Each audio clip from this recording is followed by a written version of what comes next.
यशायाह की किताब अध्याय 22 यरूशलेम के विषय संदेश। दर्शन की तराई के विषय भारी वचन।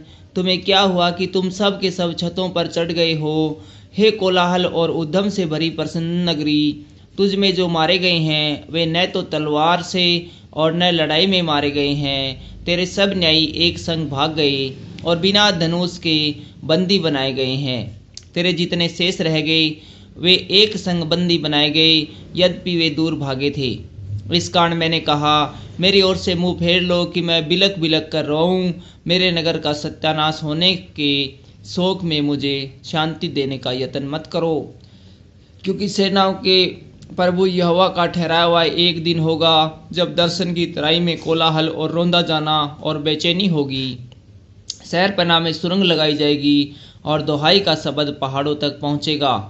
एलाम पैदलों के दल और सवारों समेत तरकस बांधे हुए है और कीर ढाल खोले हुए है।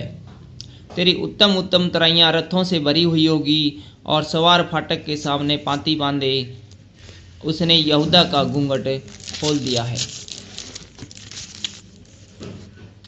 उस दिन तूने वन नामक भवन के अस्त्र शस्त्र का स्मरण किया और तूने दाऊदपुर की शहरपनाह की दरारों को देखा कि वे बहुत है। और तूने निचले पोखरे के जल को इकट्ठा किया और यरूशलेम के घरों को गिनकर शहरपनाह दृढ़ करने के लिए घरों को ढा दिया।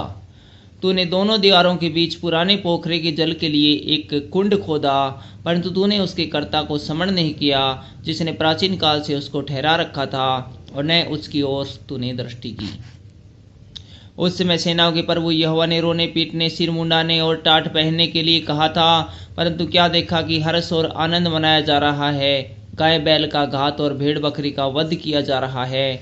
मांस खाया और दाख मधु पिया जा रहा है, और कहते हैं, आओ खाएं पिए, क्योंकि कल तो हमें मरना है।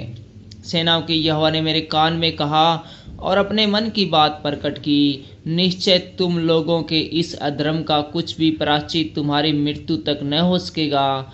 सेनाओं के प्रभु का यही कहना है। सेबना को चेतावनी।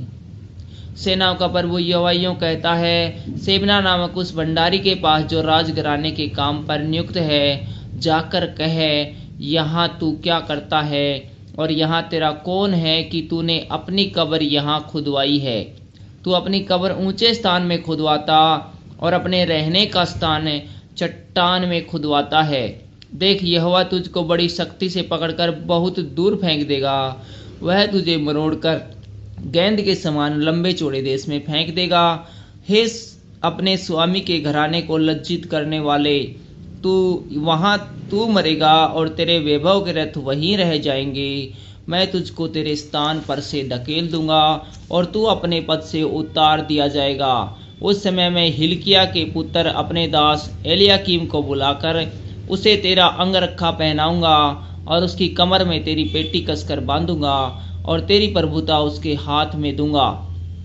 और वह यरूशलेम के रहने वालों और यहूदा के घराने का पिता ठहरेगा। मैं दाऊद के घराने की कुंजी उसके कंधे पर रखूंगा और वह खोलेगा और कोई बंद न कर सकेगा, वह बंद करेगा और कोई खोल न सकेगा।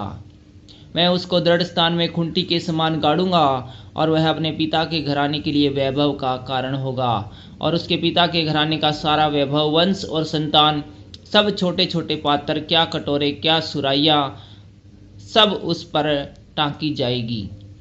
सेनाओं की यहोवा की यह वाणी है कि उस समय वह खूंटी जो दृढ़ स्थान में गाड़ी गई थी वह ढीली हो जाएगी और काट कर गिराई जाएगी और उस पर का बोझ गिर जाएगा, क्योंकि यहोवा ने यह कहा है। Thank you.